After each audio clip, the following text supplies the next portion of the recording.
各位朋友，大家好，欢迎访问老杨生活知识频道，我是老杨。今天呢是2021年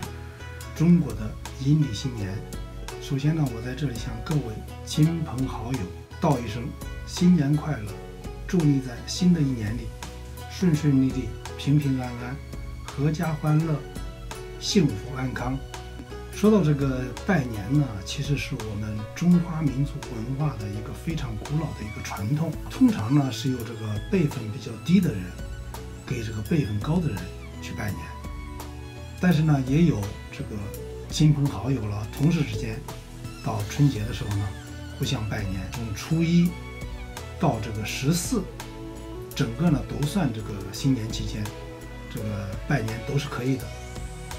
也有呢，大家可能从30就开始拜年了。大家千万记住一点呢，一般我们中国的传统文化呢，初3是不能拜年的，因为我们传统上讲，初3呢是叫赤口，这个拜年呢不吉利。这几年在中国大陆呢，一般是30晚上，这年轻的孩子们呢，到男方的父母那里去团聚。初一呢，一般都在男方家庭。初二呢，我们中国有个习惯叫回门，也就是说，夫妻俩呢带着孩子们要到女方的家里去拜年。初3呢休息一天，初4呢走亲访友，初5呢，这要在自己家里过破五。实际上呢，到这个大年15期间呢，都算是过年。所以说14以前拜年呢，都是正常的。按照中国的风俗呢，这个拜年的时候往往不能空着手，你要带着礼品去拜年。那最古老的时候呢，我们农村呢要带3样礼。砍一块肉，带一些粉条，再带一包点心什么的，这是非常传统的这个送礼的模式。当然，现在的社会呢，这个送礼有不一样了。在城市呢，你可能送2瓶酒，送2条烟，根据对方的爱好。另外呢，也可以送一些吃的东西。这个带的东西呢，不一定非常要特别贵重啊，都是表示心意，这个非常重要。这个拜年的时候呢，有些小孩如果给老人拜年，他也可以跪下去拜年。这个跪拜的话呢，往往有时候这个老人呢会给孩子们发红包，孩子们也得到了红包也会非常高兴，这也是咱们中华民族的一种习俗。说到我们中华民族的新年呢，也就是我们所说的这种阴历年，还有这种拜年，必然要讲一讲这个春节的这种历史。实际上春节呢，在这个中华民族的文化里边，无论在大陆也好，在其他东亚或者东南亚国家，或者说去国外的一些华侨，都会有不同的这种称谓。也有人叫这个春节呢叫新春，或者正旦，或者正月的朔日等。在口头上呢，我们往往称呢叫过新年、过大年，这个度岁等等。另外呢，也有说叫庆新春、庆新岁。实际上，这个春节呢是以传统历法计算的这个华夏的新年，也就是这一年里边的呢岁首，也就是第1天了。这一天呢叫正月初1，所以说我们从正月初1呢正式开始过大年。实际上是中国呢和华人地区在世界各地的这种华人社会社团呢，所过的一种传统的新年的节日。春节实际上是我们汉族传统的4大节日之首。可能不知道你知不知道，咱们中国的中华文化的传统的节日呢，实际上最著名的只有4个，其他小的呢很多。首先一个呢是春节，这是4大节日之首。另外呢，我们的清明节，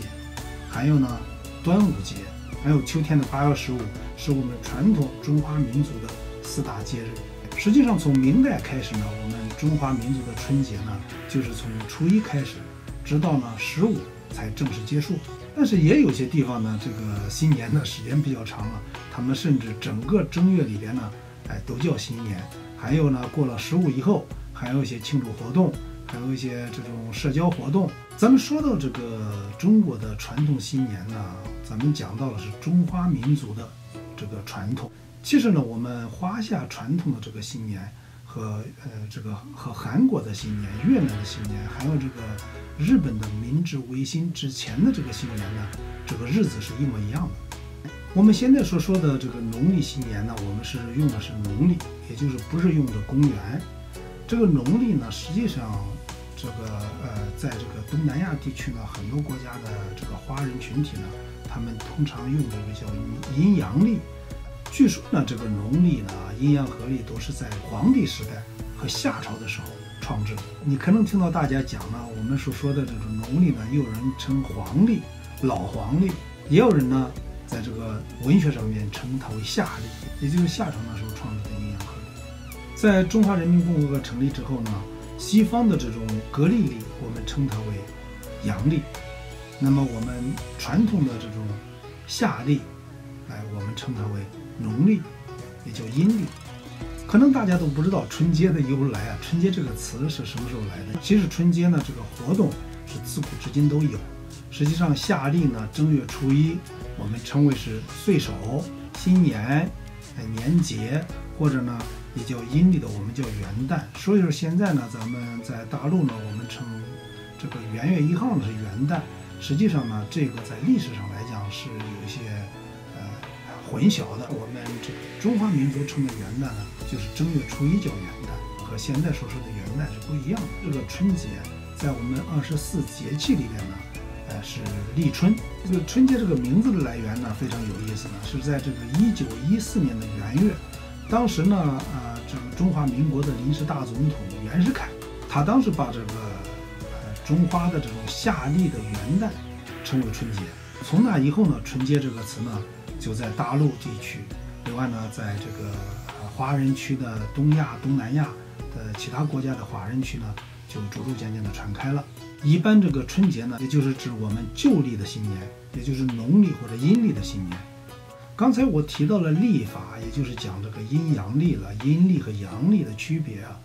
历法呢，实际上是一种记录时间的这种坐标系统。其实无论在西方国家也好，在其他伊斯兰国家也好，在我们中国也好，我们都有不同的历法，但是总的一个原则是一样的，大家都有年和月的这种概念。我们所说的阳呢，一般是指这个地球绕着太阳公转，转一圈呢就是一年，这形成了一个4季的周期啊。我们所说的阴呢，实际上月球绕着地球旋转，月球绕着地球旋转1周呢就是1个月，这是月相盈亏的周期。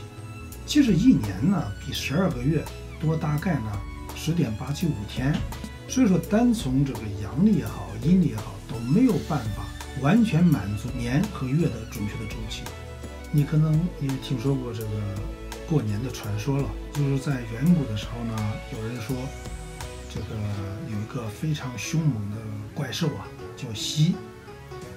这个怪兽呢，它每年的腊月30啊，最后一天，它会来到人间啊，走街串户的来吃人。因为它每年来一次，所以说我们又俗称它叫年兽。后来我们的祖先呢，为了躲避这个年兽对人类的侵害呢，就每个大年30，也就是腊月30号的晚上呢，大家都聚集在一起，这样人多呢就可以，把这个野兽把它吓跑或者把它除掉。所以说呢，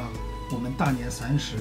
一家人坐在一起团圆呢，我们又叫除夕，也就是要把这个豨的这个野兽呢把它除掉。每年的30大家都这样做。后来呢，我们的祖先呢就发现啊，这个豨这个怪兽呢，它也有它怕的东西。它怕什么呢？怕红色的东西，怕这个声音，这个比较嘈杂的声音。另外呢，它怕火。所以说逐渐呢，一年一年延续下来，我们就形成了我们中华民族的传统文化。也就是在腊月28的时候呢，大家会用红色的纸来写对联，把它贴在门的两侧和门的上方，因为红色的这个怪兽比较害怕。另外呢，在30晚上呢，也会在门口点起一对篝火，这样呢，这个野兽就不敢进你的家门。还有我们就是在30晚上和初一的早上呢，会放鞭炮，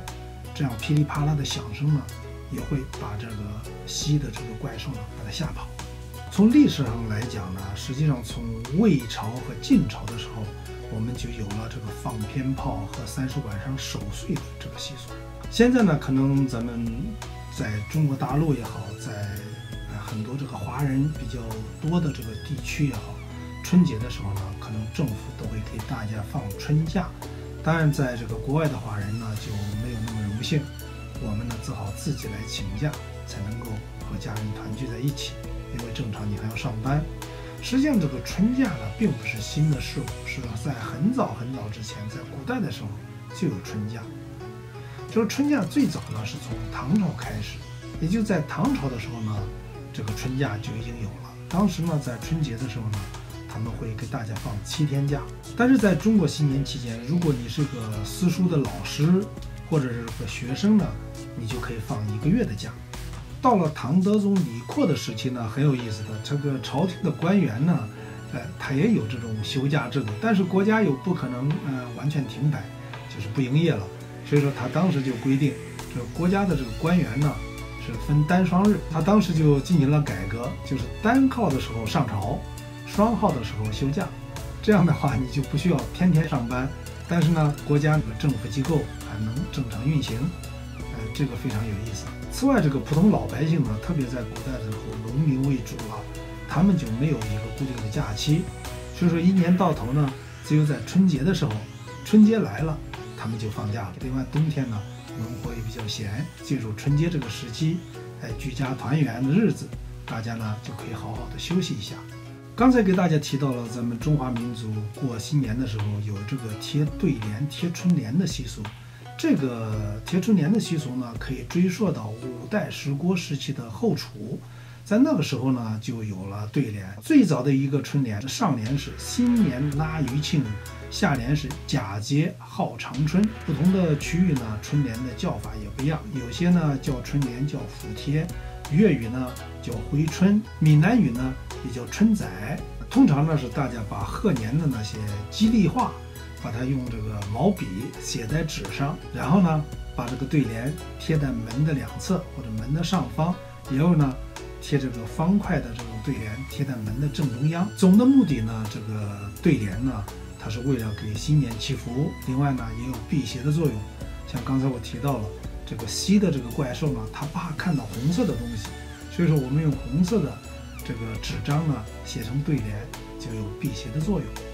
因为这个春联的历史也很长啊，经过多少朝代的这种演化发展呢，这个春联呢也形成了非常多的类别。其中有一种呢叫斗方，也叫斗金，用什么？用正方形的纸把它斜放的竖起来，然后在中间写1个字或几个字。例如呢会写一个春啦、福，也有人写吉祥如意等等。另外呢，也有这种叫盒子的斗方，也就是虽然这个方形的纸呢是方形的，但是你可以写，不一定只写1个字，你可以写盒子，也就好几个字写在中间。你可以写吉祥啦、招财进宝啦。因为有些家里的门呢，大家都知道是双扇门，不是单扇的门，所以说这样的话你就不能贴这个斗方。然后你贴什么呢？我们叫门心，也就是你一扇门上贴一块，这叫门心。你写一个叫迎春，一个叫大吉等等，你可以贴在门的2扇门上。还有一种呢，是我们最常见的叫春条，例如你可以写恭贺新喜了。这种单条幅的春联呢，它不是一套的，它是单条的，这样你可以写一些吉利用语，以后呢要么贴在门上，或者呢你可以在墙壁上。咱们最常称为的，大家可能脑子里印象比较清楚的，实际上叫框对，它是一对一对的。这也就是说，我们为什么叫春联叫对联，一般是贴在这个大门的左右这2侧的柱子上，或者墙壁的墙上，分上下联儿。上联呢贴在门的右侧，下联呢贴在门的左侧，大家不要贴反了。还有呢，就是贴在门框上的，一般叫横幅，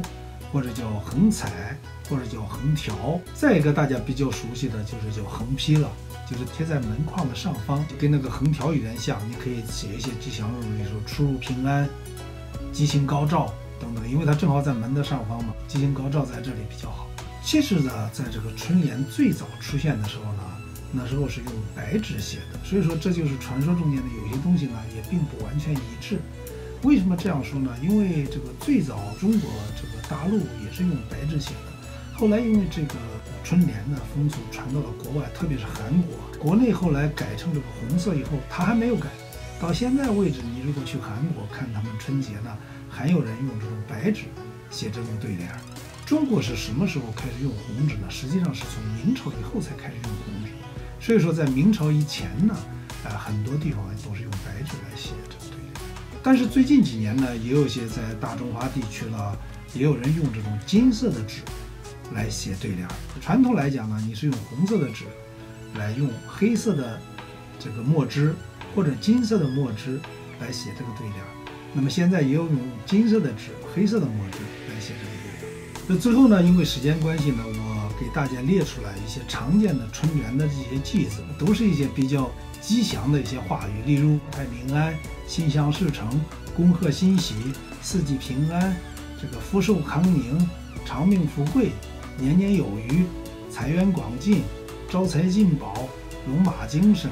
万象更新、出入平安、开门见喜、满院春光、生日兴隆、一帆风顺、五谷丰登、风调雨顺等等等等。最右边这个呢是天增岁月人增寿，春满乾坤福满门。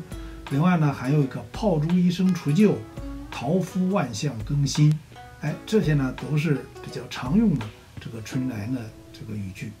好了，今天呢就和大家聊到这里，最后还是要祝各位亲朋好友新年快乐，万事如意。2020年呢对大家来讲都是一个非常非常不平凡的一年。那么希望2021年呢，我们国泰民安，风调雨顺，举家欢乐，老人们呢健康长寿，朋友们呢事业兴隆，孩子们呢学习进步。